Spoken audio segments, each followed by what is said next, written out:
Hypertime to podcast.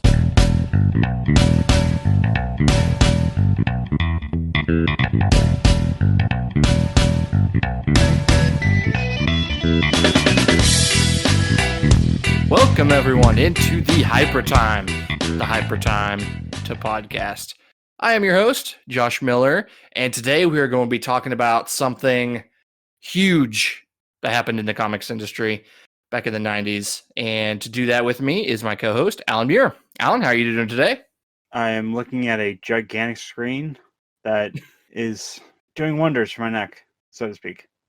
But it's a pretty screen. Yeah, very, very pretty. That's good. Very wide. Well, I'm sure what you're going to be looking at today isn't going to be too beautiful, as it's probably just a white screen with text, but hopefully... When don't I? True. I mean, it is big enough for you to still see all this, right? Yeah. Okay. So I don't know how long this podcast is going to go, but it's pretty long based on my notes. I think it's the longest one I have so far, or pretty close to it.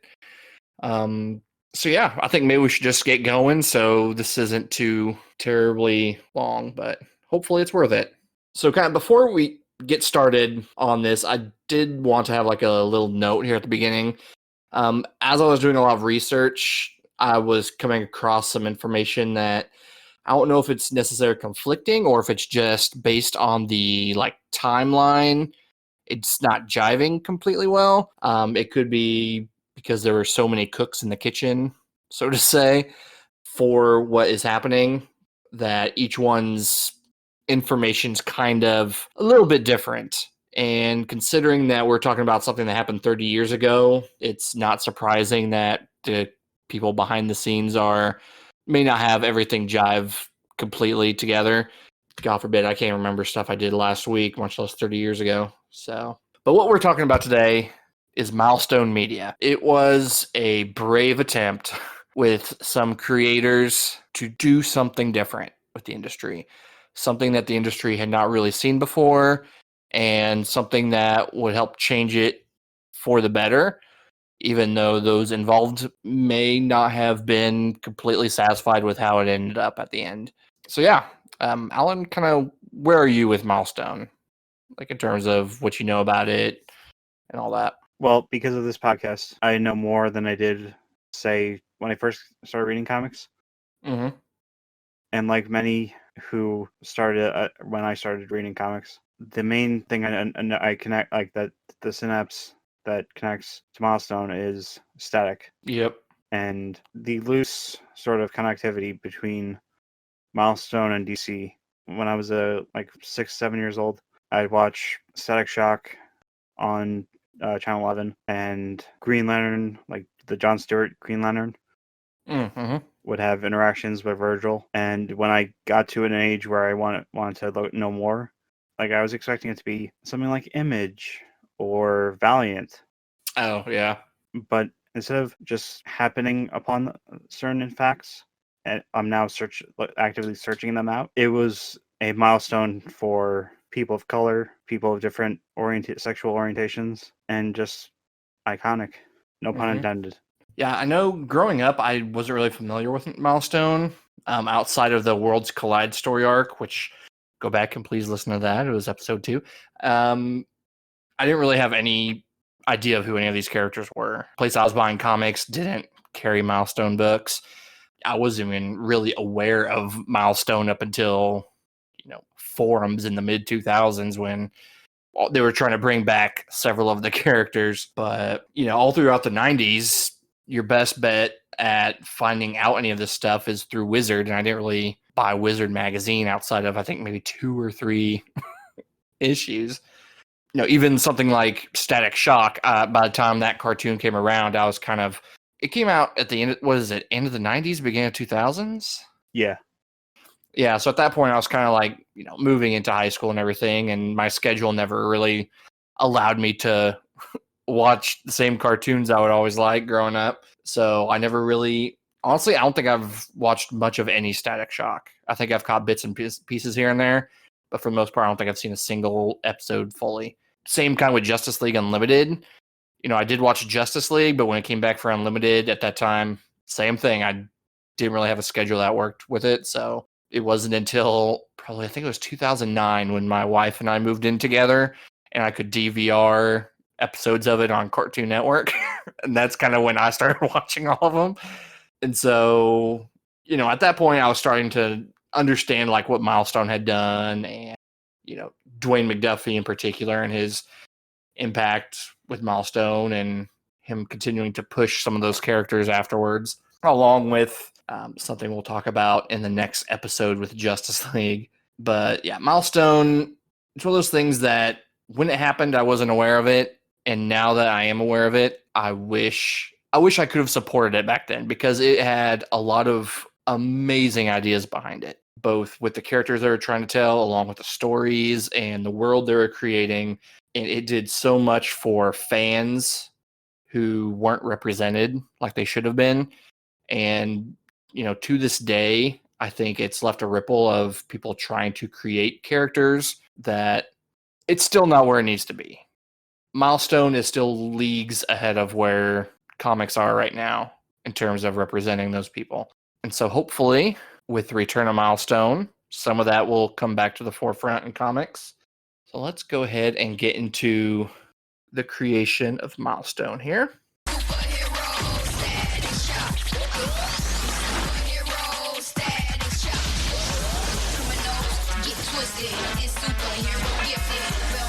So it all came about in 1992. Dwayne McDuffie, Dennis Cowan, Derek Dingle, Michael Davis, and who most people don't realize, Christopher Priest, although at that time he was known as Jim Owsley. They all came together to revolutionize the industry. Dennis Cowan had the idea initially, and he wanted to start a company that featured Black characters that were creator-owned.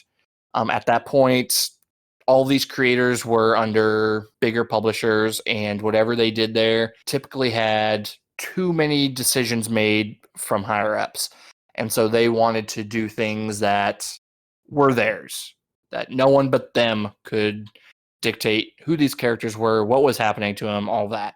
And so in 1991, Dennis reached out to Michael Davis at San Diego Comic-Con and told him to meet him in the lobby so he could convey this idea of them starting up their own company to do this. Michael Davis thought this was crazy, which Dennis agreed it absolutely was. So they thought Dwayne McDuffie would be a great fit to kind of help take charge in a way with this crazy idea. And so it was basically Dwayne McDuffie, Michael Davis, and Dennis Cowan all walking the halls of Comic-Con, running down the plans of what would eventually become Milestone Media. And so the plan was from there that they would reach out to either DC or Marvel to see who would help get this idea off the ground with them. So Cowan went to McDuffie to see how he felt, and Dwayne liked all of it, except he wanted to make a change. Whereas Dennis's idea was focusing on Black characters and Black creators and all this, Dwayne wanted to extend that out. He didn't want their work to focus on just Black characters. He wanted to focus on all sorts of minorities, including, Asians and women, gay characters, all, anyone who is underrepresented. And that is what they were setting out with Milestone. And when Dennis heard that, he was like, you know what? That is perfect. That is exactly what we should be doing. And so what started out as a pure Black company ended up being something that was to represent everybody that the bigger companies were not representing. And so prior to meeting up with DC, they all met in a donut shop down the street from the DC offices. And at that point, they had all kind of come together and wrote up a proposal that Christopher Priest would, finish typing up and everything. That was given to him by Dwayne McDuffie. And at that time, Christopher Priest had also come along with the M logo, which is something that he had. Sorry, I had to run over to the random trivia. I might as well push it in here. So the big M icon that everyone knows for Milestone, Christopher Priest is the one who came up with that, but he had help with DC cover editor Curtis King. And I feel like, as I was going through here, bits and pieces of it would have Christopher Priest mentioned as a co-founder. Oftentimes, especially up throughout all the 90s, he was basically, never credited as being a co-founder.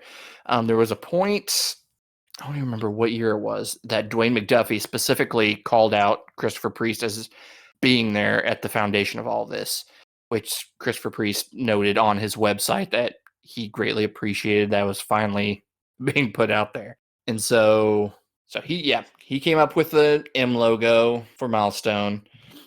And then they all decided on the name Milestone Media because Milestone they were naming after Dennis's son, who is named Miles.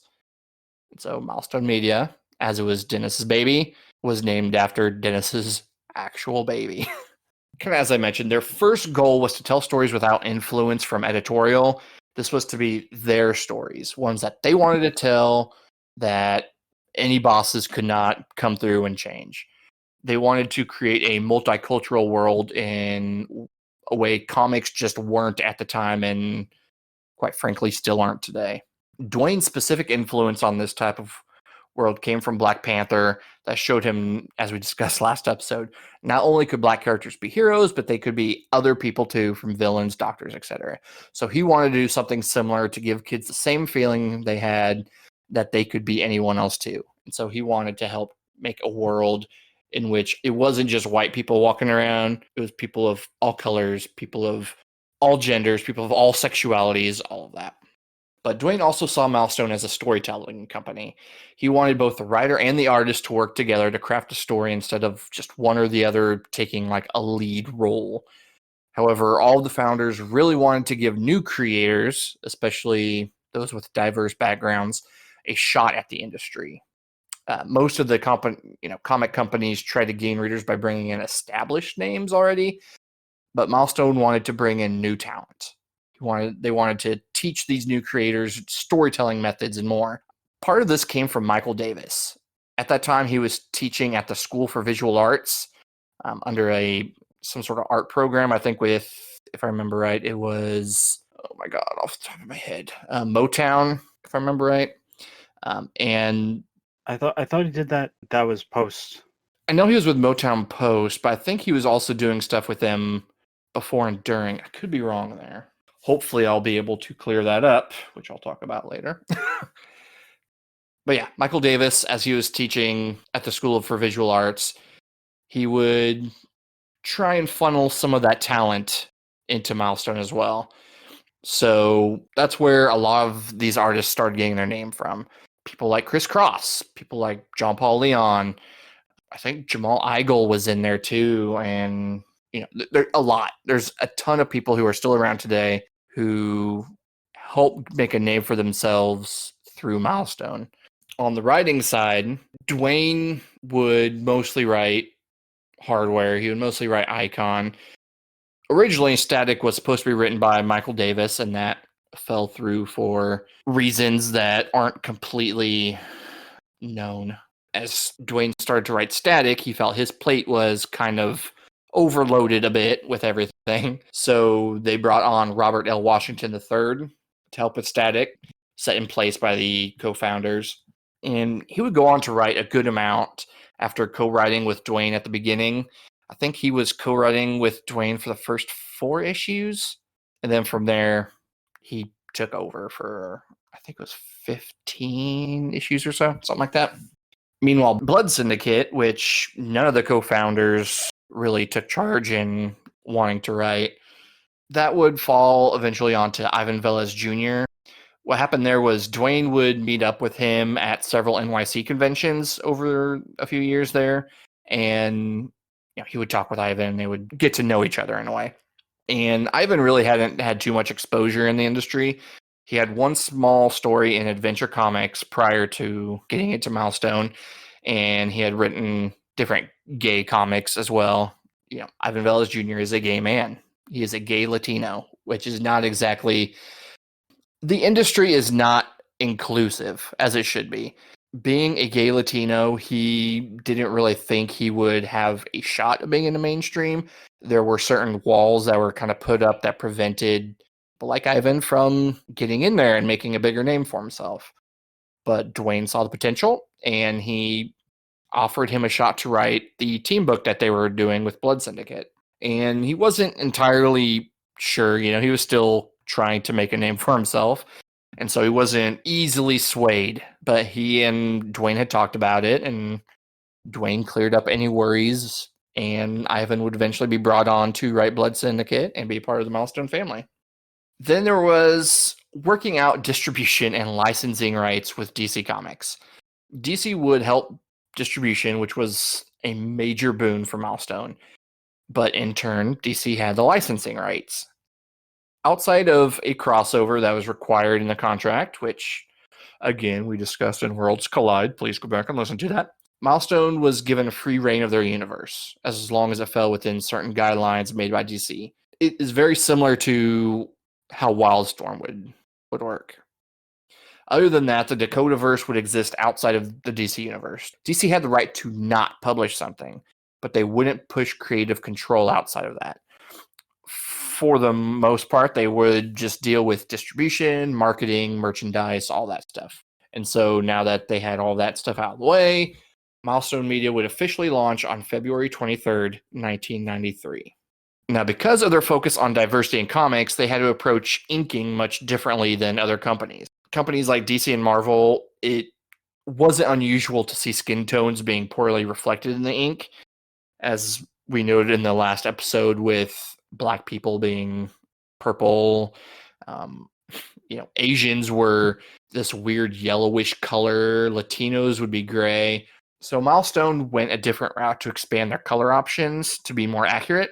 What they would use are Dr. Martin dyes, I guess is what they're called, and that would then be reproduced on watercolor paper, and from there they would then be hand painted.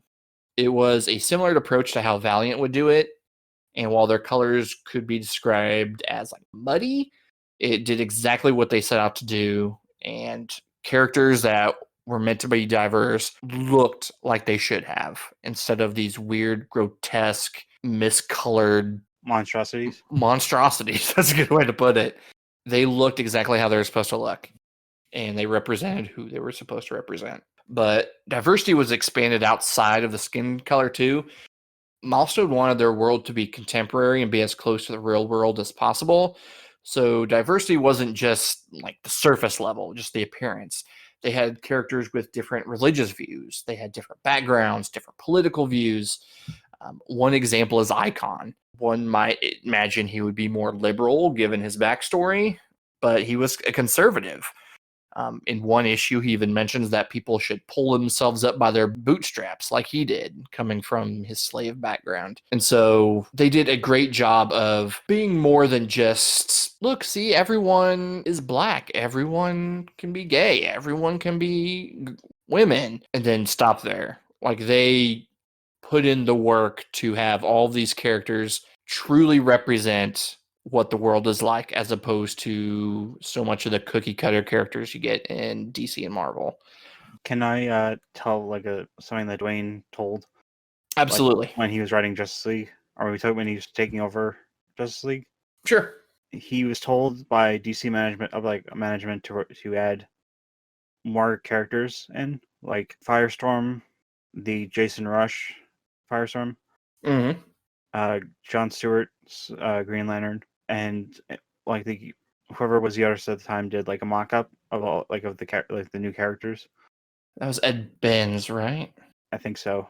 And somehow it got leaked, and there was a big outcry of people saying, Dwayne, they're turning the Justice League black. They're getting rid of the white guys. And I just, man. Yeah, wasn't even his choice, but he was the one who was getting for, making the Justice League black, which is dumb. Don't even care the stories they're telling. It's just, God forbid, there's more than one black person on the team. What was it called? The rule of threes, I think it was. Yeah, if there was more than three people, it was a black product. Mm-hmm. And yeah, but with all that, he had broken his rule of three. I love all of that. And we will talk more about that next episode too. Nice plug. So I have a few quotes on what Milestone was supposed to stand for. So, for example, Derek Dingle says, Milestone is an entire multicultural world with Asian Americans, Latinos, women, everybody. We want a rich environment with all colors and genders represented. Dwayne McDuffie says, I didn't want to become the black version of my criticism of mainstream comics. One of the major things I was trying to accomplish was reproduce that feeling of belonging in a younger generation of readers. And lastly, Dennis Cowan. We are touching on issues that have never been touched in this medium before. Our heroes are not born heroes. It's something they have to grow into. Life's about change, overcoming obstacles, and becoming more than your environment. And that's what our characters have to do. So when it came to actually creating these characters, there was a lot of work put into it. So once everyone was together, they all started brainstorming this core group of characters. They joined Dennis Cowan in his studio in Manhattan or Michael Davis's basement, and they would work out different characters based on already existing archetypes in other companies. And this would lead to long marathons of knocking out character ideas, some of which would be 13-hour-long sessions or so. One thing that did come from these sessions was the idea of the Big Bang, and this would be a large explosion using gas created by Alva Industries, which would give rise to metahumans by mutating their bodies and giving them powers. Like so much of Milestone, the Big Bang was actually based off of a real event. It was based off of the Philadelphia police bombing of the black radical group MOVE in 1985. And I could be wrong. I haven't seen it, but I keep hearing Watchmen referenced. And I'm wondering if you've seen, I mean, you've watched Watchmen, right? Yeah. Is this the same thing that happened in that episode? I think I kept hearing something about a bombing that happens in Watchmen that sounds like it. I think it's supposed to be something like this. That's based off a real event. I'm wondering if it's the same thing. I wouldn't be the best person to ask. I haven't seen Watchmen in a while. Okay. Yeah, I kept hearing about it. I'm wondering if it's the same thing, but The movie or the show? the show. Yeah, I chose to watch. I stupidly chose to watch the last few episodes of the show and just skip the large majority.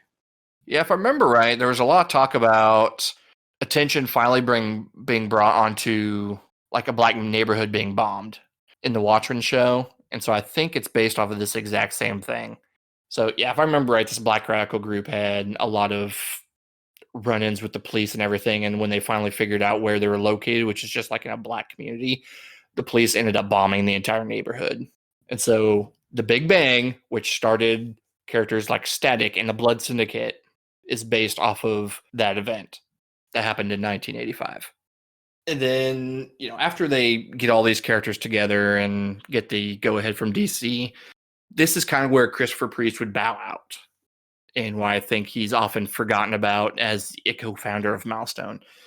The plan was that while he was working with DC, he would kind of be their inside man to help get things done.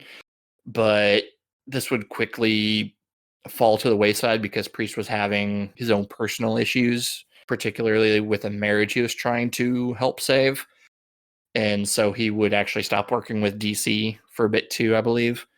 So that's why Christopher Priest is often not associated with the co-founders of Milestone Media. But let me reiterate, he is very much a co-founder of Milestone. And so I wanted to also kind of get into a little bit about the creation of the characters. I don't have so much here on hardware, but we'll start with Icon here. So, Josh, yeah. are you talking about the Tulsa Massacre? The what? The Tulsa Massacre.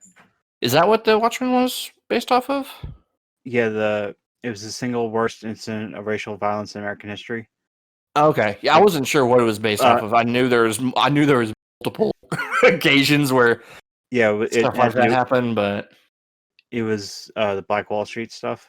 Gotcha. Okay, so it wasn't the same event. Just it's not like the black community has ever been treated well by police at all in this country. So the first hero we'll talk about here is Icon, who is very clearly the Superman archetype. And much of Icon would come from Christopher Priest, both the premise and the backstory for Icon. And he was even originally called Paragon at the time of his creation. However, they couldn't get clearance for the name, so that's why they changed it to Icon. His Icon's wife, Estelle, was actually based on Priest's grandmother, Estelle Young. He also came up with the idea that Rocket would be the first unwed mother superhero sidekick in comics. But Dwayne originally proposed her to be without superpowers, but Priest, this is one of those cases where things kind of differentiate depending on who's telling the story. Supposedly, Priest forced him to give her some powers, which in the end, Dwayne figured worked out great.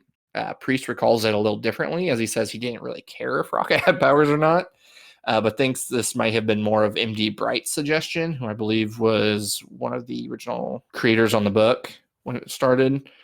Dwayne was the one who came up with the idea of Icon's ship being rocketed to Earth and found by a slave owner in the 1800s.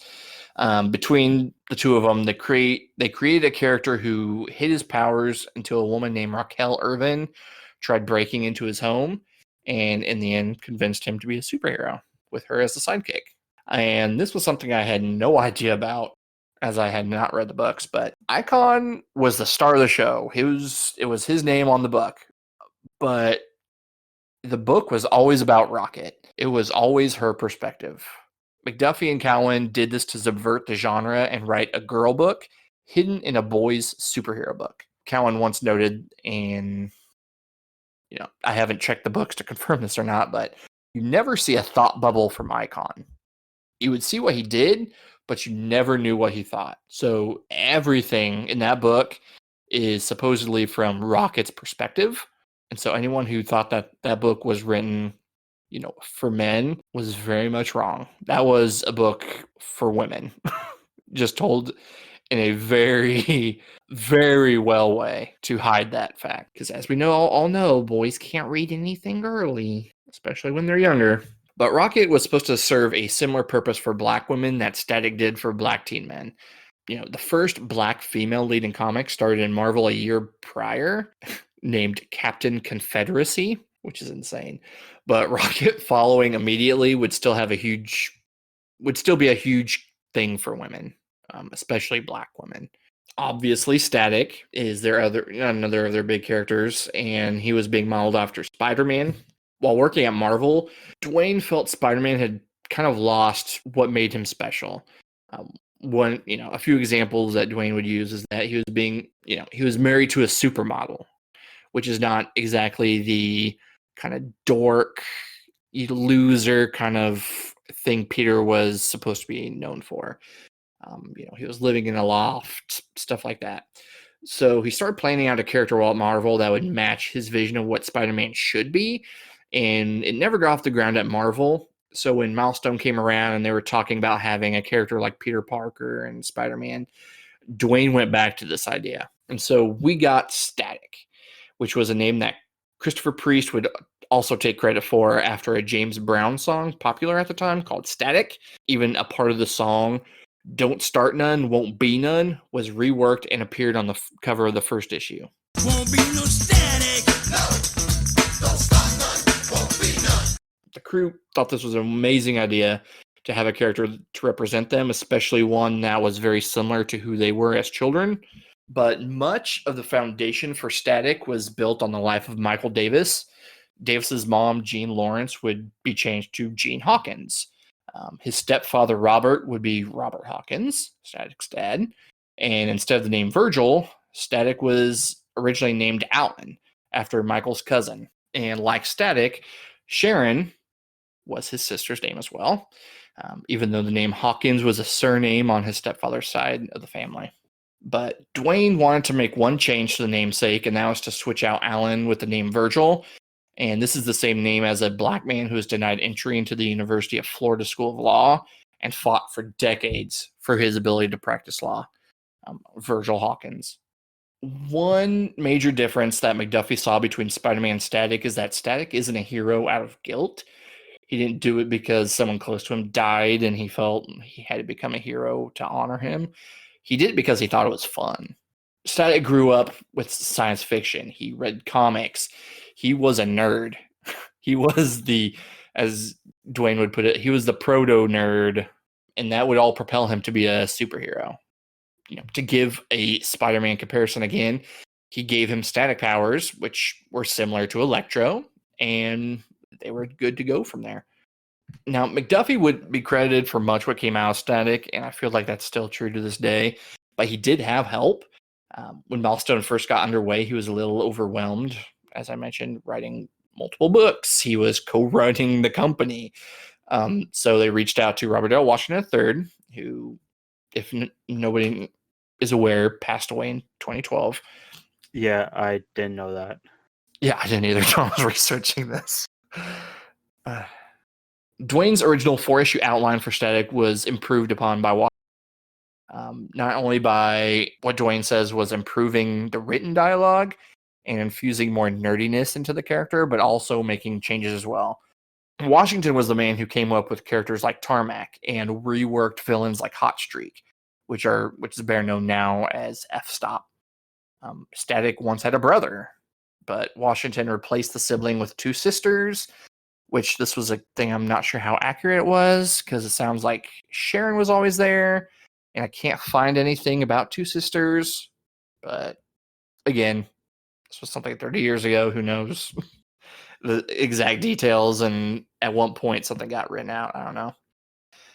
Most importantly, he forced McDuffie to watch an incredible amount of Degrassi Junior High to get the feel. I knew you were gonna like that, Allan. To get the feel he wanted between characters. So yeah, after Dwayne saw all these improvements that Washington was doing, he gave him the opportunity to be the sole writer, starting with issue 5. Then there's Hardware, who is the Iron Man / Batman character. Dennis is probably the one behind Hardware the most because he liked Iron Man. He would also be, in the end, Cowan's favorite of the characters created too. There's a quote from Matt Wayne, who is the former Milestone managing editor, who spoke with Dwayne about having an angry Batman character who used gadgets. So there's a chance both Cowan and McDuffie were kind of on the page when they came together and formed Hardware. But much of the story of Hardware came from their treatment at previous companies. The character Hardware is named Curtis Metcalf, who is a genius mistreated by a white businessman who would then come up with the Hardware persona to fight criminals and mega corporations. And the way it was written was to show similarities to how workplaces treat their black employees, which is very similar to all the black co-founders feeling that their input was being mistreated by the white businessmen of the bigger companies. So they formed their own persona of Milestone Media to kind of go against not necessarily fight Marvel and DC, but fight, I guess, I don't know if I would put it as injustice, but fight a fight that they were not willing to do. And sadly, I don't really that's about all I have on Hardware. The actual name of Hardware is something Christopher Priest takes credit for.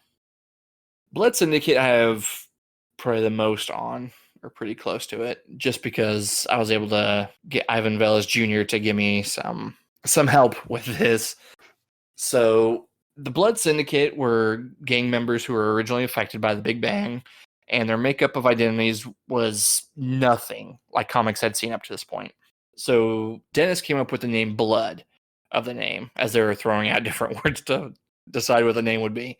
And I couldn't find who threw out the name Syndicate, but Christopher Priest is the one who thinks he's the one who put the 2 words together. And Priest was also the one who would come up with characters such as Tech-9 and Third Rail, DMZ, and Y-Sun. Y-Sun, for instance, was named after a childhood friend of his who would become a member of the 5%, which is a black Muslim sect. But Ivan Velez Jr. would be the one to come in and add so much to what would become the Blood Syndicate. In an email that Ivan responded to me with, he said this about creating Blood Syndicate. I did some research and added some of the social, political elements of a depressed urban area like my beloved Bronx. I added the history of the immigration to Dakota and Paris Island, as well as defined certain ethnicities that dominated the landscape. Before I got to them, the Blood Syndicate, even the entire Dakota universe, had a problem with real diversity. All the heroes were African American. Even Zombie was originally black, and later changed to a Korean man. The only Latina was Icon's maid, and never used. Dwayne was very kind and told me the reason I was hired was to bring real diversity to the characters. So I rolled up my sleeves and went wild. I made Fade and Flashback Dominicans with dark skin, since Afro-Latinos were invisible in comics, and Tech became Puerto Rican. Third Rail was already Asian, so he became Korean. Masquerade, originally male and named Morph, became a secret female-to-male transgender, and Brickhouse became a Puerto Rican woman. There was a dictate to make one of the members of the syndicate white, so I changed one of the nebulous, monstrous characters into Boogeyman and made his whiteness a secret as a commentary on the order for above and cultural appropriation. I added a couple of my own characters, like Aqua Maria, based on a water deity from my family's Santeria background, and Kwai, a Chinese fairy from my love of Hong Kong fantasy movies. My decision to have Aqua only speak Spanish, as so many immigrants do, was fully supported. I was even allowed to design a couple of the characters, like Kwai, and I hope I'm pronouncing that name right, and could sketch ideas for Boogeyman, Brick, Tech 9, and Third Rail that were all incorporated for their final looks. In this way, I took the Blood Syndicate very seriously and still consider it one of my babies, even though it's an adopted child.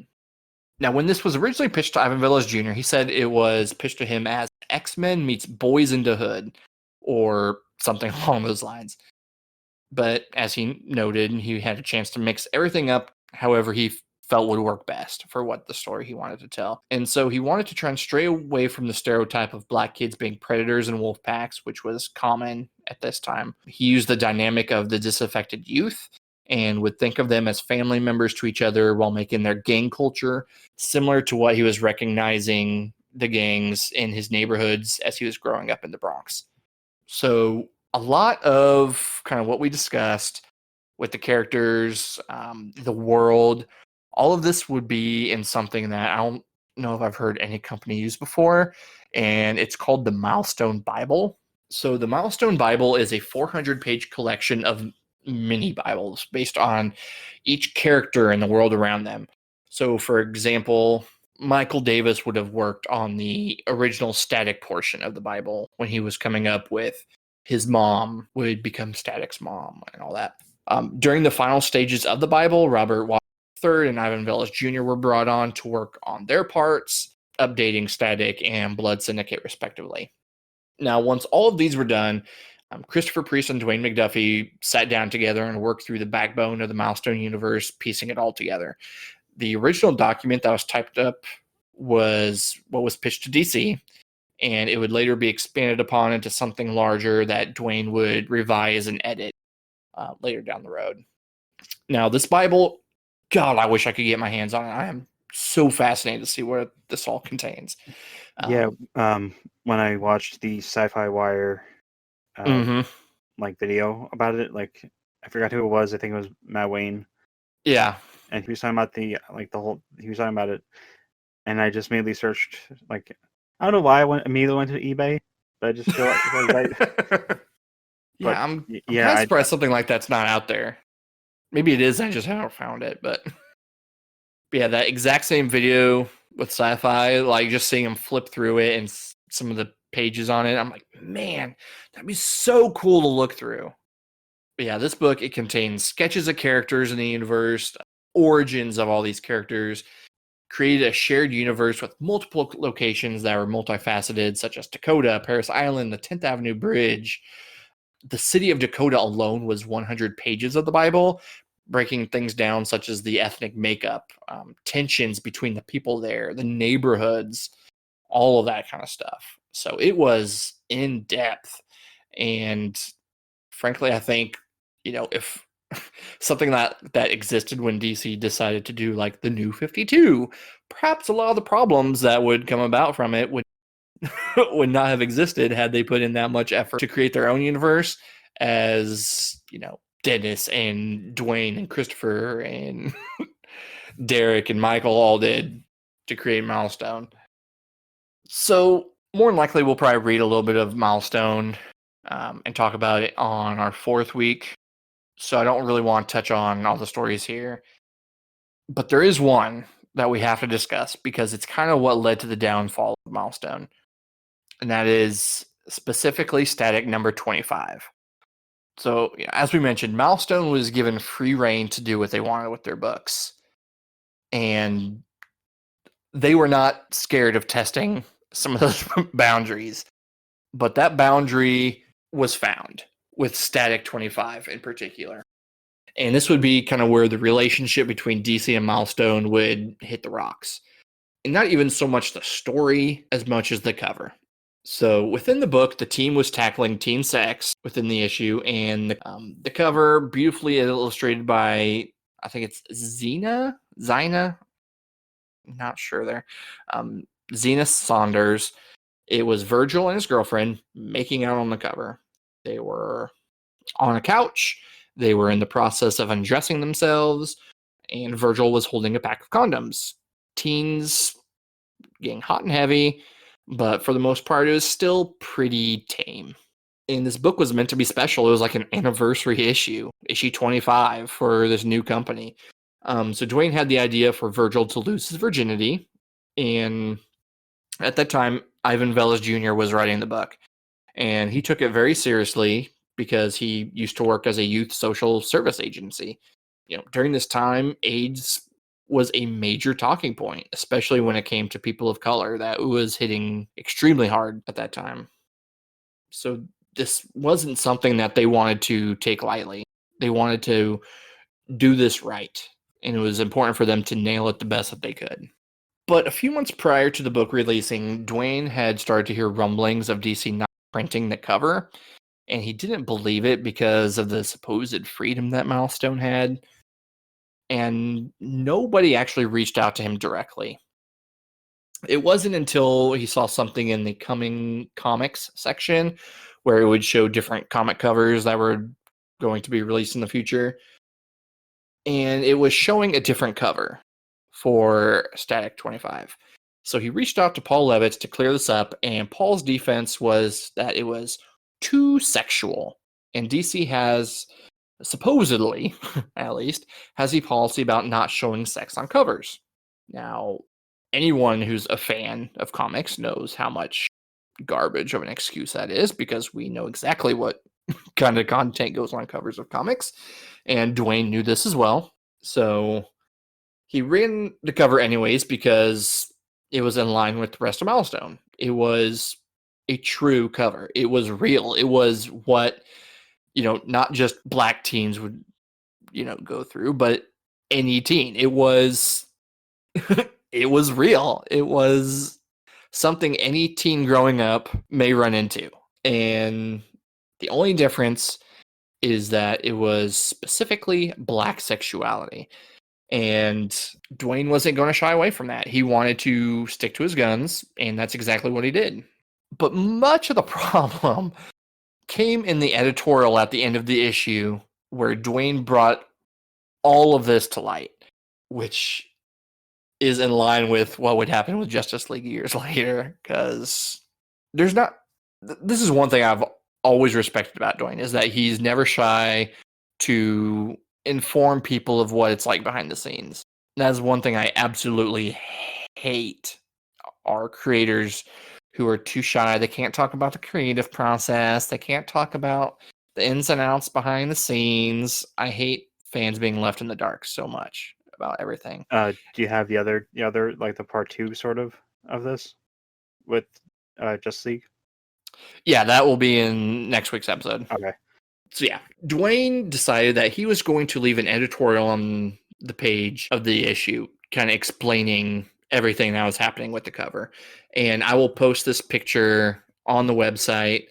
So please go to vgu.tv, and where you will see this podcast being posted, I will leave a picture of it there as well. Do you want to read some of that? Should we bring it up here, or should we just leave it for people to check out on the site? It's pretty lengthy. It might be better just to read. Yeah. So, yeah. Basically, he would go on there. He would air his grievances with how the cover was being handled. And that would lead to Dwayne being removed from being editor-in-chief for a few weeks. And Dennis Cowan was actually who took over that responsibility while he was out. Shortly after that, Dennis Cowan would leave to go to his friend Michael Davis over at Motown Machine Works. And, at that point, Michael Davis had basically been forced out of Milestone, DC. for reasons he's not even completely sure of, which is why he never had the opportunity to write Static in the first place, because he was kind of pushed out almost immediately. Matt Wayne quit. Dwayne would eventually return and stay there up through the eventual kind of folding of Milestone into DC completely.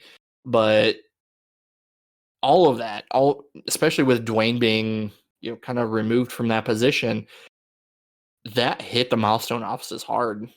A lot of the working relationships there in the office, especially with when it came to DC, a lot of those were soured hard.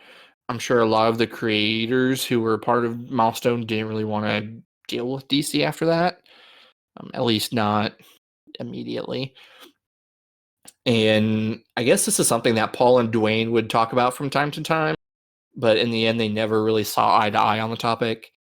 Apparently, they had numerous discussions about this over the years. But, Dwayne said that I guess he never regretted his decision. He thought he did what was right. And quite frankly, he did. I think, if I remember right, Paul was feeling like he was being called a racist for his decision. And Yeah, very much. yeah, And you know what? I support Dwayne. Everyone should. I don't know why anyone. I will post both. Well, I will post the cover as well, so everyone can see VG.tv. Please go to the site and see exactly the cover in question. I showed my wife this, and she's like, "This is it? Like, Yeah, well, that's nothing. Like, what are you doing?"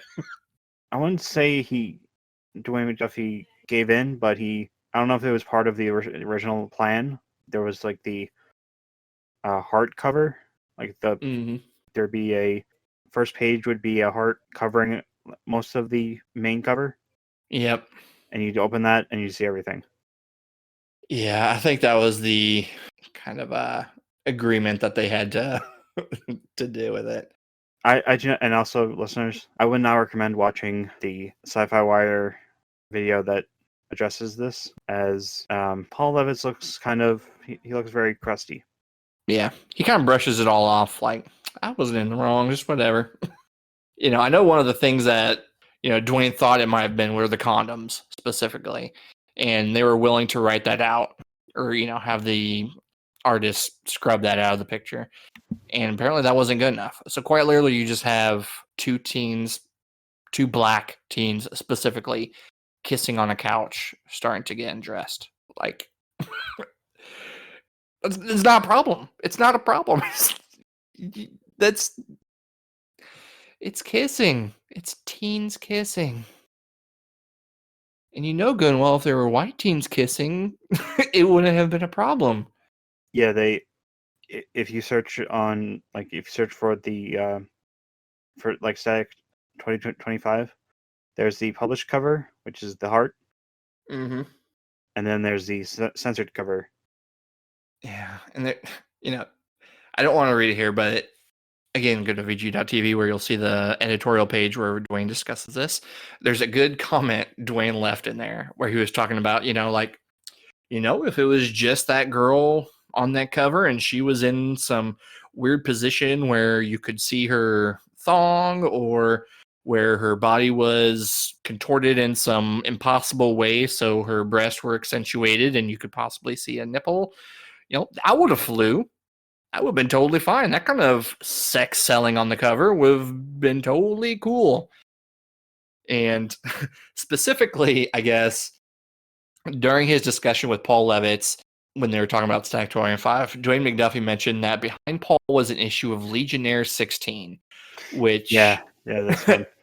showcased a side view of a blonde white woman. I'm not familiar with Legionnaire, so I don't know who the character is, but she's wearing a sexy costume, so like you can see pretty much her entire butt cheeks, and her turned around kind of from the side looking at the reader, and she has this like suggestive smirk on her face. And considering the topic that he was having with Paul about how DC Books can't sell books when there's anything sexual on the cover, and yet right behind him is a cover of a woman who is posed in a very sexual way on the cover of one of the books that they sold. So just, I think from an outside perspective, it very much looks that black sexuality was the problem there. Not selling sex on the cover. So to move away from that, I just wanted to touch on a couple of criticisms that Milestone would often be hit with. So Milestone, I mean, even to this day, Milestone is typically considered the black comics company, and that was something that they were having a hard time shaking off from readers at the time. Even though they tried to represent everyone, they were categorized as something completely different. This would be contributed to Dwayne's rule of threes, but on a far larger scope. This wasn't just opposed to just to comics. This was a company-wide thing where, oh, you have more than one book that's black, so I guess you're a black company. So yeah, if we look at Milestone, we see that there are black characters in lead roles, and because of Icon and Static and Hardware being three black characters in main roles for that company, they were often seen as the black comic company, regardless of characters like Cobalt and Zombie and the Blood Syndicate, also being focused there. But sadly, they were also getting pushed back by the black community too. I'm sure you saw this in the sci-fi video, but the who's more black problem would surface with Milestone as well. Despite all the benefits they received by DC for purely business reasons, some of the black community felt they weren't black because they were working under a white company, that they were working for the man, and that the man was influencing their stories and stuff like that, which completely isn't the case. So they were kind of in a battle with, they were too black, but not black enough type of thing. So it's one of those battles you just could not win, it seemed like. And so here we are at the end of 90s Milestone. So yeah, at the end of the 90s, the comic industry was in trouble. Not just Milestone, but just all around. Sales were plummeting. Distribution places were dwindling. Companies were panicking. Marvel went to bankruptcy. Marvel went bankrupt. Like, the industry as a whole was suffering. And Milestone kind of went under because of it. They lasted 6 years, which is good for what, considering how they started and what the stories they were telling and everything. I don't know of any other black creator company that lasted that long. As noted, when they started, there were 12 distributors, and by the time they were done, there were only 3. And retailers at that point weren't going to cut books like Batman or X-Men to get stock of Static or Hardware. The market, it had fallen out of the collector's market, and Milestone was hit hard from it. And Milestone would eventually be moved into DC offices and folded into the company itself before being phased out.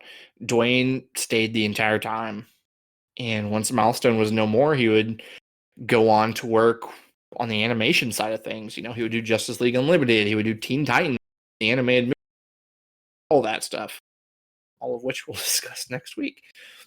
The one thing I found funny was that, if you ask someone who the best character was in Milestone, it would be Static, right?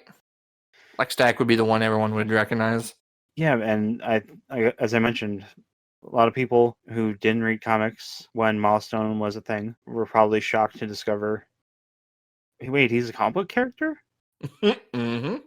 And wait, am I allowed to discuss the show? Yeah, if you want. So there was an episode that dealt with Richie's racist father. There was an episode that dealt with a school shooting. Like, the show was, it may have been aimed at kids with the way it looked and everything. It's something. It was something that, like, an older, like someone who isn't necessarily in the demographic could very much enjoy. Which is why when DC Universe launched 2 years ago, actually by the time it comes out, DC Universe will be DC Infinity. And but is Static Shock on there? Static Shock is on DC Universe for the time being. Okay, I'll have to get a trial just so I can watch it before we discuss it. I mean, you could just wait till March of next year, or till March when it comes to DVD. Yeah, but by that point, I won't be able to discuss it on the podcast. I'll probably still end up getting it just so my kid can watch it too. But yeah, I bring this up because Static, is kind of the one everyone remembers from Milestone. But funnily enough, he was their worst selling book of the 4 mainline titles. Icon was actually the one that was selling the best, and he would typically sell between 50 to 60,000 books by the time his run was ending. I mean, compared to what the big books were selling at the time, it's nothing. But Dwayne still viewed it as a success. He Yeah. felt, While you were mentioning like how I just quickly went to the site we use to find comics that are no longer available to buy, Mhm. and I don't know why I went the issue I went with, but I went with Icon issue 6, and yeah, not a single thought bubble for Icon. Hmm. Like it's all rocket. Yeah, like knowing that about the book now, I really want to just to see how they put that all together because that sounds brilliant. And That's I think they crossed over with Blood Syndicate. Yeah, I can't be surprised if none of those books crossed over at some point outside of the DC one they did. And another thing I enjoyed about, by the time this happened, Static, like Milestone, was basically no more. Mm-hmm. By the time Justice League Unlimited was wrapping up, there was an episode where Jon Stewart, Batman, and I want to say Supergirl, they're transported to the future, and like an older version of Virgil is a member of the League, Oh yeah, I vaguely remember that. and it had Hawkgirl and Jon Stewart's son, Mm-hmm. which I have a feeling on the fourth recording we do, I'm just gonna be gushing about how well, like how it's my love for Justice League Unlimited. We'll actually touch on that a little bit. Well, I mean, we will for sure touch on that next episode too, but because apparently that's not going to be the last time, even after Dwayne, that we see those two kind of working together. Hint, hint, hint. But yeah, in regards to the sales of Static, Dwayne thinks this was partially due to the time period they were selling the comics in. As we all know, comics sure love being dark and gritty with their characters. And at that time, those were the kind of characters that were selling the best. And Static was not dark and gritty. He was fun. He was fun loving. He enjoyed what he was doing.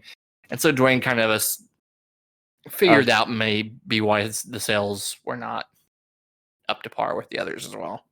Yeah, Static, while being like social commentary, was also very much primary colors, Mm-hmm. which is sort of like which is seen as well with the Superman books, which actually now that I think about it, are also poor selling, or poor. They're not the best. Like they're not selling the best. Yeah, do they still even show what the sales are on books anymore? Yeah, like the right, like the usual suspects, comicbook.com, CBR. They'll occasionally talk about like the top 5 selling books. Mm. Yeah, it's sad because I know, like back in the 2000s, like they would do like like the top 20 books or something like that, and so you could see like what sales had to be before books like the ones I remember were like Blue Beetle and Manhunter and stuff like that. Were roughly around 20,000, but it seemed like once breaking 100,000 was a tall order for most books. I think like the Superman books were going in the 60,000s or so. I think Batman was usually, Batman, a lot of the Marvel books, Avengers and stuff like that. Those could tip around 100,000. Event books would to 300,000, I think, but nothing compared to what the 90s were doing. And so I wasn't sure how everything was doing now. So this is just something I just found out now. It appears that, remember how we talked about Naomi in the previous episode? Mhm. she's getting a show Oh, awesome. on the CW, and That's fast. because of that, Naomi #1 the first issue is rocketing up on eBay, Jeez.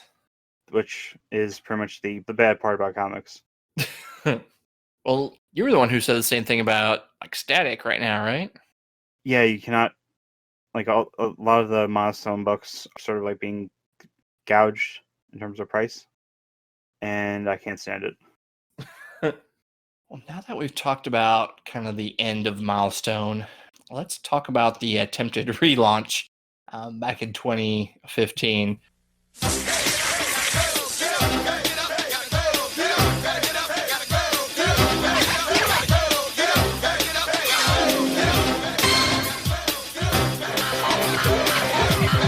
So originally, when this came up, it started in 2011. After Dwayne McDuffie passed away, the other co-founders, such as Dennis Cowan, Michael Davis, and Derek Dingle, um, it also included Reggie Hudlin, who, if I remember right, was supposed to be part of Milestone Media when it started, but was off doing movie stuff, so he couldn't be brought on board. So all of them were at the wake of Dwayne McDuffie, and they were discussing reviving Milestone in memory of Dwayne. And this would be discussed for some time, even though the first meeting of DC would take place just a few weeks after Dwayne's wake. And so that was in 2011. In 2015, Milestone 2.0 was announced. But Michael Davis was, much like the original Milestone, was no longer a part of it for reasons that he was unsure of. And not only that, nothing actually really came about with Milestone 2.0. Things were silent for 3 years until 2018, where at New York Comic Con, creative teams were finally announced for books, and Hudlin and Cowan would be overseeing the story directions of all the titles. So originally, the creative teams of these books would be Dennis Cowan and Reggie Hudlin would be writing with Ken Lashley as the artist for Milestone, which would be the Icon and Rocket book. They were going to do another Stack Shock book, of course, which would feature Dennis Cowan and Reggie Hudlin writing with Kyle Baker as the artist. This would just be a static reboot. There was going to be a book called Duo, written by Greg Pak, which was going to be a new twist on the zombie series, and Jim Lee would be doing the covers for those. Man, that would have been great. Because have you read any Greg Pak stuff? I'm most familiar with. I've read a little bit of his Superman stuff, obviously like World War Hulk and all that. Before, I want to say 2016, he was at my local comic book store for free comic book day. Oh, cool. And because I'm the way I am, I was I couldn't. I was too awestruck to even leave my house. So I left my some of my comics that I want him to sign, and he spelled my name wrong. Instead of 2 L's, he just put the one L. So if I ever try to say use it to prove my cred, they'll just point out and say, that's not you. You're not. You have 2 L's in your name, not one. I have a similar story. So at one of our Comic Cons, Lou Ferrigno was one of the people there, and I have no love for Lou Ferrigno. No, whatever. But my brother grew up watching him on Hulk, and my parents used to love telling the story about how my brother was terrified of the Lou Ferrigno Hulk, because I guess there's an episode where he busts out of the sewer in the road, and I guess it scared the piss out of my brother when he was little. And so I was like, my brother would eventually come. He would karate and fitness and all this. And so I was thinking, you know what? I'm going to get Lou Ferrigno to sign something to him for Christmas or something. Spelled my brother's name wrong. I was like, oh, well. Well, yeah, I was going to try to come up with something witty, but I just couldn't. So some of the other books that they had, one was going to be called Love Army by novelist Alice Russell, which would be a secret worldwide organization that kicks ass. That was about all that was known of the book. And then The last book that was noted was Earth M, which would be by Alice Russell and Reggie Hudlin. And then there was also plans for a second wave of books, which, to my knowledge, never came about. But all of this would stall when Charlotte McDuffie, who was the wife of Dwayne McDuffie, would file a lawsuit because Dwayne's 50% of Milestone rights weren't being reflected in what DC was doing at the time. And so none of these books saw the light of day. That is until 2020 and the return of Milestone, which is what we're currently undergoing. So, as I noted, all this should have been done sooner, but that lawsuit put a halt to all of it. So, basically, my understanding of this is that Charlotte McDuffie was suing Milestone founders about the relaunch of Milestone because it left out McDuffie's estate of the 50% share of Milestone rights he owned. What they ended up doing to kind of get around this was create a new entity with this Milestone, which would bypass anything McDuffie would have received.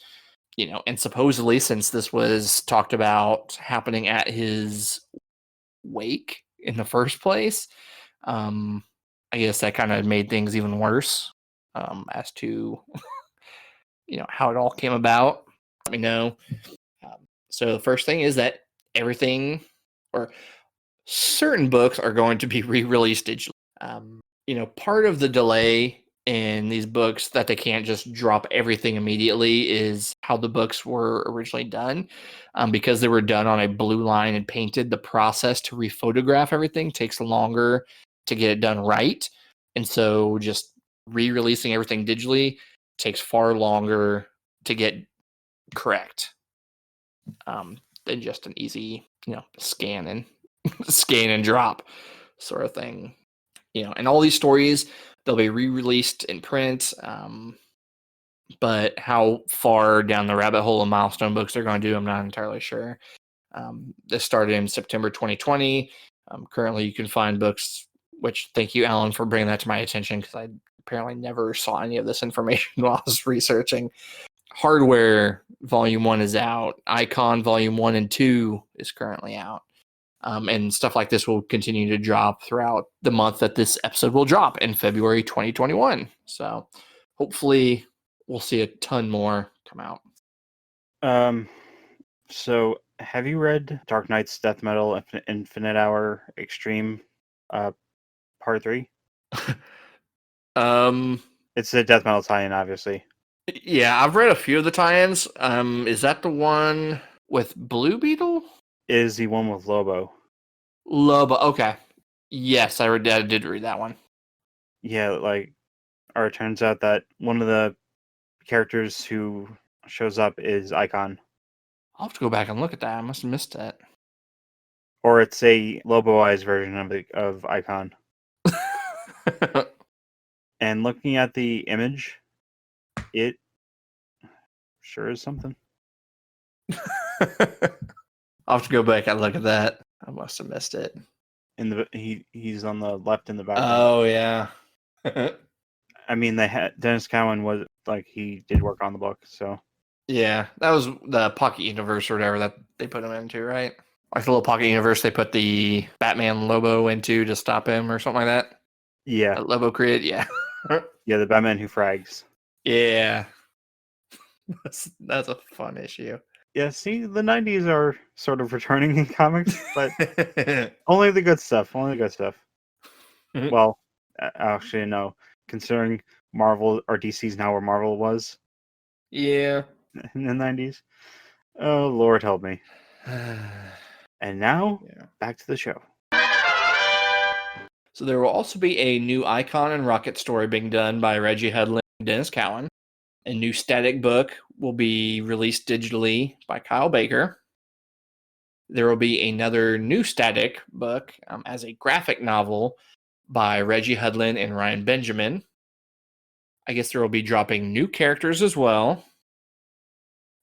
Supposedly, Milestone will not be integrated into the universe, or at least not quote unquote these Milestone characters, but they will instead exist on their own separate Earth M, Of course, who knows where that stands now with the Omniverse and everything about to happen. Both Reggie and Dennis are working in equal terms on decisions, though one may take the lead from time to time. So that means that Reggie doesn't have any less say in comics than Dennis does in, any TV and film decisions being made. There is a Static Shock movie in development. Michael B. Jordan is producing. God, that's so smart. I hope we find out more information on that soon. That could very well be like a live action Into the Spider-Verse type of moment for Black fans. I hope it's good. There are supposedly 2 other Static Shock projects currently being done and several non-static stuff as well. They're planning audiobooks. I guess there's a planned radio play. There's a couple animated projects. They did release a Milestone Returns sampler, which I will link to in the show notes. And then, as you brought to my attention before this episode, that the Static Shock TV series is being re-released on DVD on March 28th. Is there something there I'm missing? Do you know? Dennis Cowan. Obviously, there's a bunch of interviews with him regarding the return to Milestone, and he mentioned it was him and Reggie Hudlin that it's not going to be a nostalgia fest. They don't want that to be the whole atmosphere of the relaunch. And in the Milestone Universe Returns, there's updated designs of Icon and Rocket, obviously. Does that Milestone Returns? Are they supposed to do another like single book talking about everything, or is that the? Because I thought there was supposed to be like a book that had like different creators kind of touching on what they were planning on doing. Is that what that one is, or am I just making this up? You may be making that up. Okay, I might be mixing it up with the Omniverse. Yeah, book. They revised Static's origin. He's not Virgil is now a classmate of Rocket's, and while attending a Black Lives Matter protest disrupted by violent counter-protesters, Virgil ingests an experimental tear gas unleashed by the police that causes unlocks a set of electricity-based superpowers. So I like that they can bring in all this current stuff. I'm sure there's a lot of stuff they can use for stories. I also like because I don't know how much Static and Rocket crossed over back in the 90s. The only Milestone thing I'm familiar with is that Worlds Collide story, and I really liked when Rocket and Static were together. I thought they bounced off each other pretty well.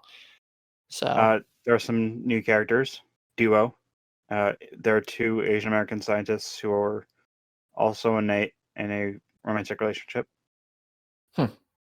And after an experiment goes horribly wrong, their bodies and minds are merged into a single composite being, taking on the moniker Duo, which is Grey Pack is working on that. Oh, good. He's still a part of that. That's awesome. There's a mysterious figure named Dharma, and he seems to be preparing humanity for a coming war. And then there's another new character is a mysterious winged vigilante who acts with unrelenting fury. And like Icon and Rocket see him menace an interracial couple, and Icon notes that he attacks anyone he sees as deserving his brand of quote unquote justice, but with no regard for the actual law. So yeah, man, I'm curious if they keep his origin with like the slave background and all that. I think that background is super cool, so I would hate for them to get rid of it. Yeah, Bruce Timm. Did you ever watch Justice League Gods of Monsters? Yeah. Is it just me, or does it feel like Bruce Timm did a little homage to Icon with how they handled Superman? Yeah, I could see that. I feel like Bruce is pretty good about trying to sneak stuff like that into his work. Yeah, overall, I cannot wait. With that, let me go ahead and get into the random trivia part. Some of this we've already touched on, so I can skip little bits and pieces here. So one thing is that although Milestone, did try and make a comeback in 2015, that wasn't the first time it was attempted. So they were originally trying to come back in 2000 with the help of Bob Johnson.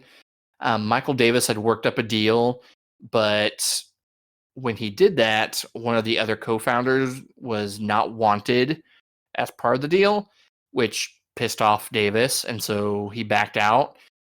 As he put it, if not all of us, none of us. And something similar happened at the 2013 San Diego Comic-Con event, where they tried to do like a 20th anniversary thing for Milestone. However, it was Derek Dingle who wasn't invited or remembered, and so again, they planned on pulling out. Again, it was if not all of us, then none of us. And so Derek Dingle was brought on, and the panel went off as expected.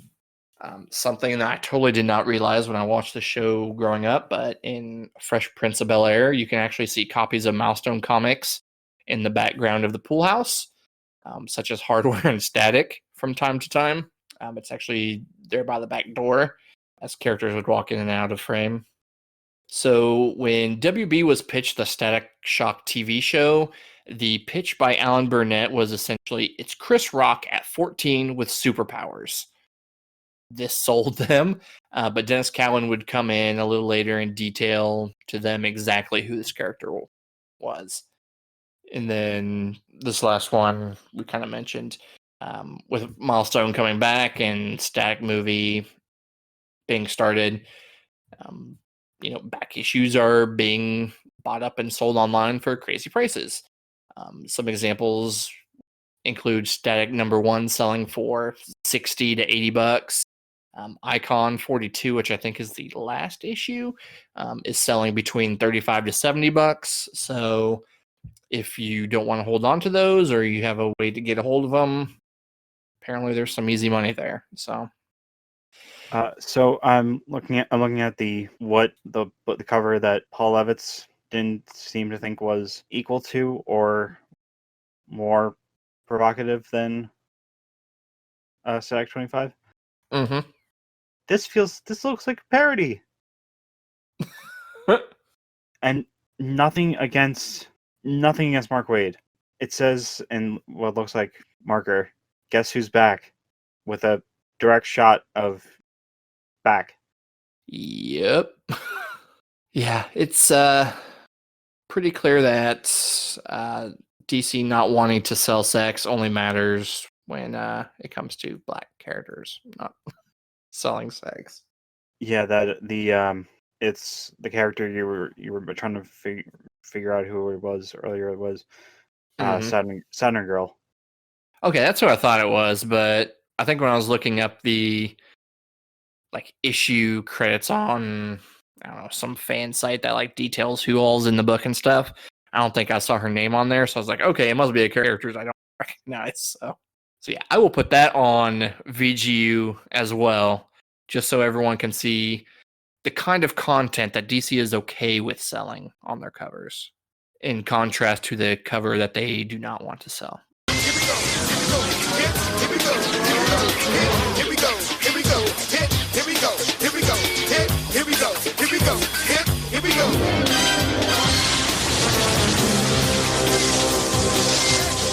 So, kind of before we get into the outro of all this, I do want to make a note that currently it is December. I am trying to get an interview with Michael Davis, co-founder of Milestone, and ask him, depending on what I'm able to, quite a bit of questions. I'm trying to get a date settled down with him first, so hopefully I can get that underway. If it does, I will probably post that at the end of the 4th episode that we do for this month. If I'm lucky enough and it can go super incredibly long, I'll post it separately. But I have a feeling it'll probably be on the shorter side, just based on, I'm guessing, what will be allowed. I'm also trying to still go back and forth with Ivan Villas Jr. a little bit about some follow-up questions. And if I can do that, I will post that interview if he gives me the go ahead to do so, I will post that on VGU as well. And by the time this post, I'll know for sure, and I'll mention it on Twitter or whatever if that is the case. So, yeah, hopefully I can find some more information out about Milestone in particular. I am first off, please check the source notes. There's so much there. I went back through archives of Wizard magazine to find Milestone stuff I could. As you mentioned, Allan, there was the sci-fi shows. There were, plenty of interviews, both of current Milestone and, Michael Davis wrote several pieces on both Milestone now and what it was like back.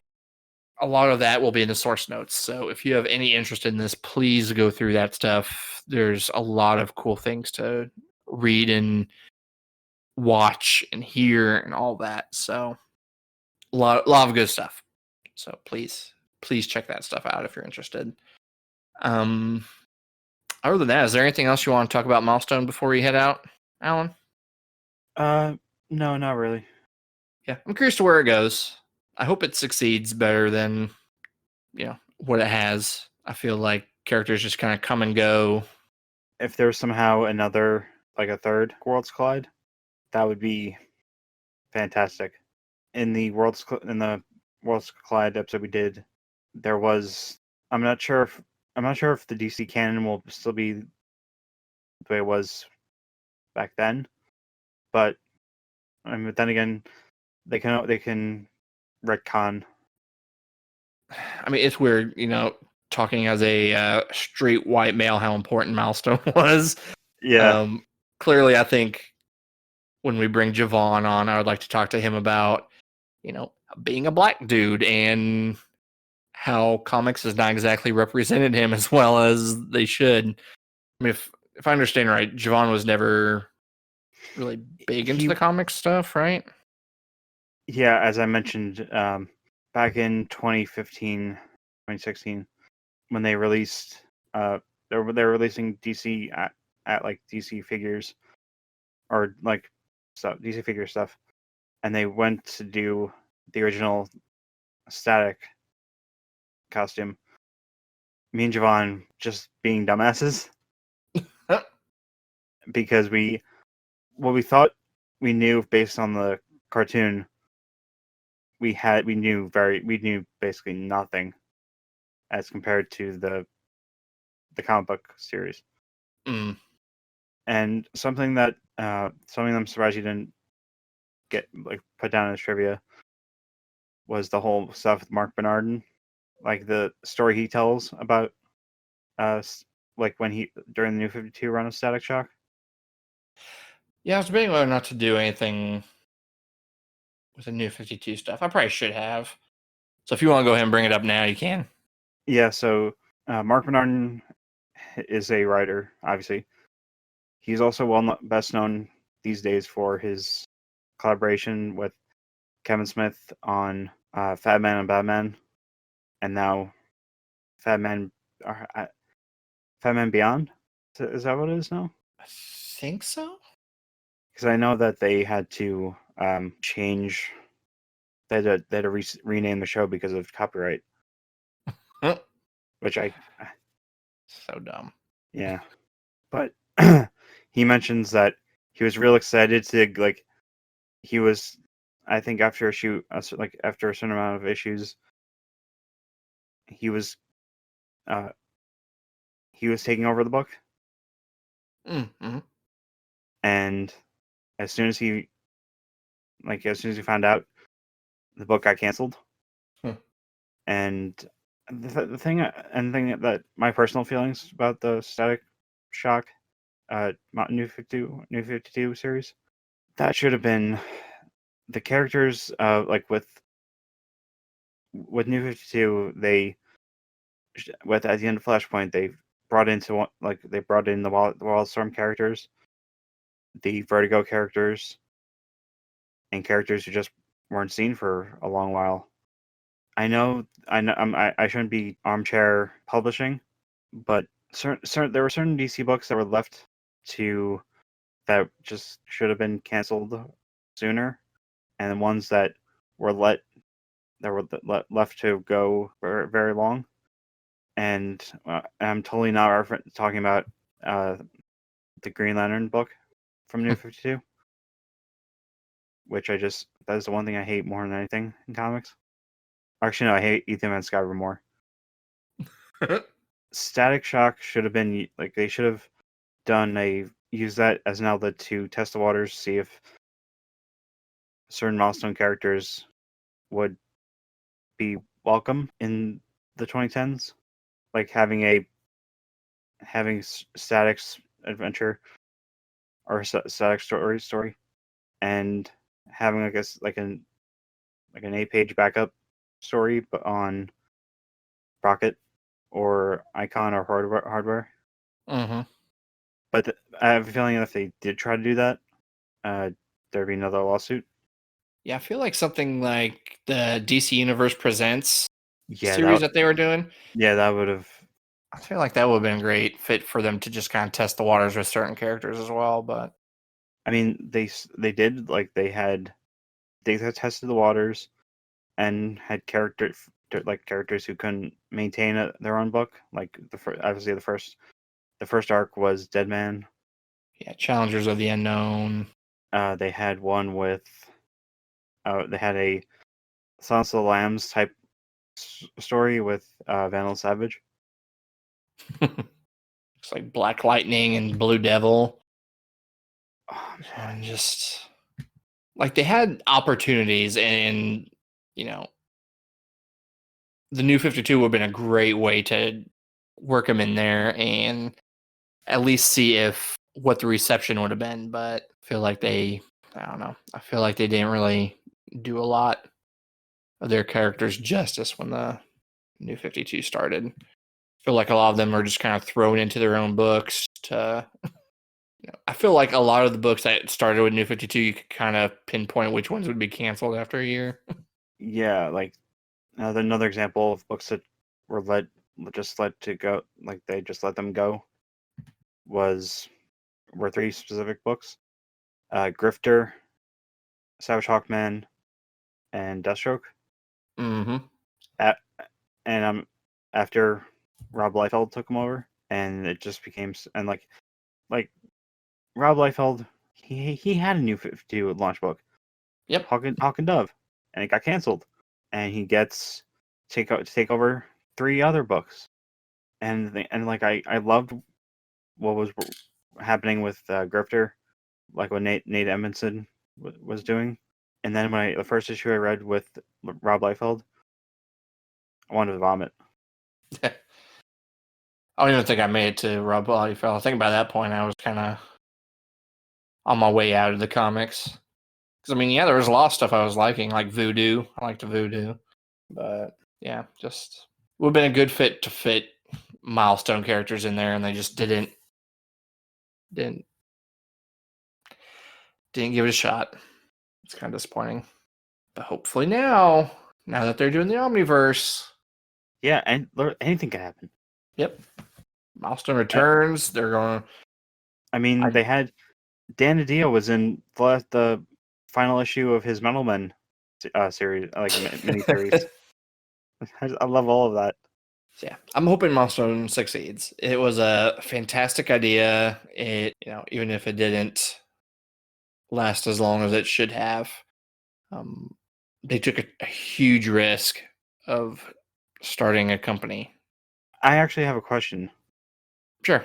What do you think would have happened if Dwayne McDuffie? Like, think there would be a divergent timeline if Dwayne McDuffie chose to censor, or change the cover of Static 25? Oh, it's possible. I could see DC hanging in there a bit more. I don't know if it really would have changed everything in the long run, considering was just as a whole at the time. But Yeah. I think there would have been a lot less animosity between everybody in Milestone and DC after that. But although the working relationships around there probably would have been better, I don't know how that would have affected Dwayne giving up on his principles to let that slide. So, that could have, maybe he wouldn't have stayed on with the animation side. He could have completely left DC after that or something. It's hard to say, but I think regardless of how Static went with that issue, I think Milestone still would have probably ended about the same time it did. I don't know if DC would have continued giving them the resources when distributors and stuff wouldn't have given Milestone the fair share they deserved, Yeah. And how it is now, I'm really curious if Milestone is still going to succeed, considering where DC and Warner Brothers and AT&T and all that is right now. Yeah. So message Javon in the in the staff chat, and I posted the Legionnaires cover, and I said, Javon, is this more provocative than Static number 25? And his response, 3 letters. Yep. That says everything. Sex sells. DC knows it. That's why it's used on their covers so frequently. So, yeah. I mean, when we bring Javon on, I really want to talk to him. Being a black man in an industry that doesn't really support you, and what something like Milestone would have done for him. But, all things considered, they took a huge risk. They changed, the industry, at least in my view, they started to improve after Milestone was founded. I feel like diversity started to branch out a little bit. It's still nowhere near what Milestone was trying to do, but I feel like it's gotten better because of all of them involved. I feel bad that Christopher Priest is not considered a co-founder in the eyes of many people. I feel bad that someone like Michael Davis has kind of been blacklisted from DC in certain places. That, I mean, hell, the fact that he wasn't able to really be given a shot at the very beginning, I'm really curious what all went down there, and hopefully I can maybe get some answers on that if I get a chance to talk to him. Of course, Dwayne not being here anymore and not having a say in where Milestone is right now and all this stuff. There's a lot of sad things with Milestone, but hopefully after all of this, I'm sure a lot of minorities and people that weren't represented have found a way into comics because of Milestone. Hopefully that continues to happen. Hopefully it keeps expanding into something that started out with a simple idea from Dennis Cowan into something more impactful than he ever believed would happen. And I think where it goes with Milestone Returns, we will see possibly the biggest change for fans of color, and hopefully people who are Latino and people who are gay and all people who are Asian, people who anyone who is not a straight white male hopefully comes out better after Milestone Returns is all said and done. I don't even know where I'm going. I'm just talking at this point, but it's getting late. I'm tired. I'm sure you are too, Allan. Yeah, I have to do a podcast 12 hours from now. Yeah. Well, let's go ahead and get to the outro. Again, remember, next week we will touch on Dwayne McDuffie after Milestone, animation, some of this comic stuff he did, all that, including his death, sadly.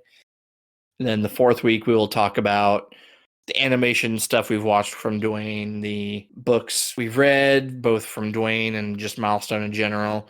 Just, kind of a nice little bookend on everything we've done. So yeah, that's kind of what the next 2 episodes should be about. So please rate, review wherever you listen to these podcasts on. That helps us out, and we always appreciate it. Also, don't forget to follow Hypertime Podcast on Twitter at HypertimePod. If you have questions or topic suggestions, you can leave them there, but you can also email us at hypertime2podcast@gmail.com. We also have other content if you like video games at vgu.tv. You can check out our YouTube where many videos go up, mostly because of you, Allan. You can follow our Twitter at VGU_TV. Check out the podcasts, such as the Players Club podcast and Win, which is the Week in News podcast. by this time, keeping it 100. Bonus episodes will already be out. Oh, is he finally getting those out? Yeah. Cool. That's a long time coming. I know he's been working pretty hard on getting all that. You can follow me on Twitter at JMILLE99.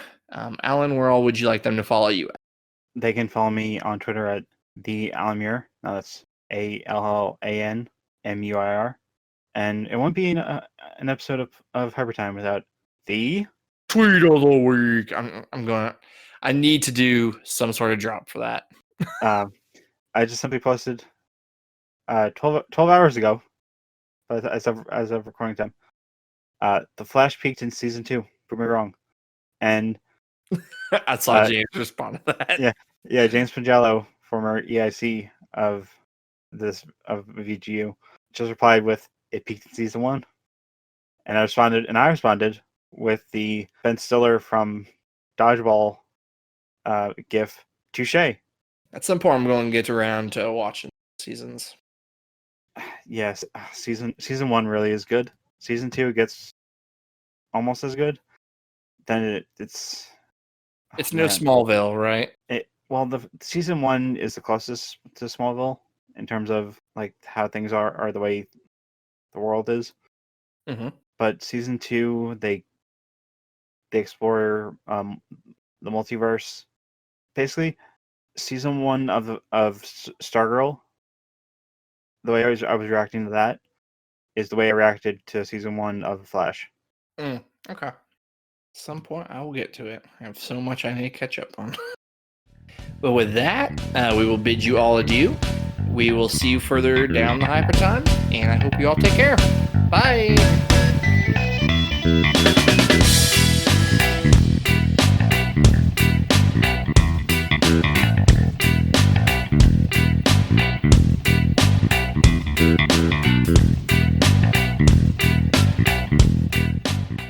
This has been a VGU.TV production.